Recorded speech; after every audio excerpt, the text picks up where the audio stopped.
येत्या काही दिवसात शिवसेना शिंदे गट लवकरच अपात्र होणार. एकनाथ शिंदे आणि त्यांच्या आमदारांना सुप्रीम कोर्ट लवकरच अपात्र करणार. सुप्रीम कोर्टाचा ठाकरे गटाला थेट सवाल. आत्ताची मोठी बातमी. शिवसेना पक्ष आणि चिन्ह कुणाचे यावर सुप्रीम कोर्टामध्ये गेल्या काही दिवसांपासून अंतिम सुनावणी सुरू आहे. आजही कोर्टामध्ये महत्त्वाची सुनावणी पार पडली. सरन्यायाधीश सूर्यकांत, न्यायमूर्ती जयमल्ल्या बागची आणि न्यायमूर्ती व्ही मोहना यांच्या खंडपीठापुढे ही सुनावणी झाली. आजच्या सुनावणी दरम्यान शिवसेना ठाकरे गटाकडून ज्येष्ठ वकील कपिल सिब्बल आणि देवदत्त कामत यांनी सुप्रीम कोर्टात युक्तिवाद केला.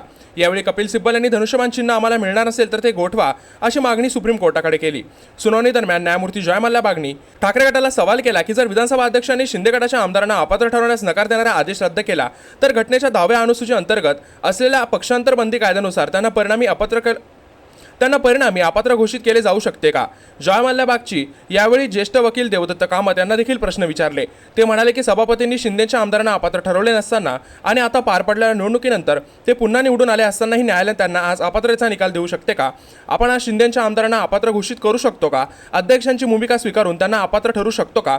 असे सवाल ठाकरे गटाकडून करण्यात आले. शिवसेना ठाकरे गटाचे मुख्य नेते सुनील प्रभू यांनी सुप्रीम कोर्टात याचिका दाखल केली आहे. या याचिकेनंतर महाराष्ट्र विधान परिषदेत अध्यक्षांनी 10व्या अनुसूची अंतर्गत एकनाथ शिंदे गटाच्या आमदारांना अपात्र ठरवण्यास दिलेल्या नकाराला आव्हान देण्यात आले आहे.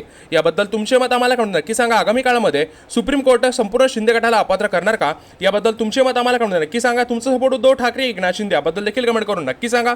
आणि अशाच व्हिडिओ रोज बघण्यासाठी आपल्या चॅनलला सबस्क्राईब करायला विसरू नका.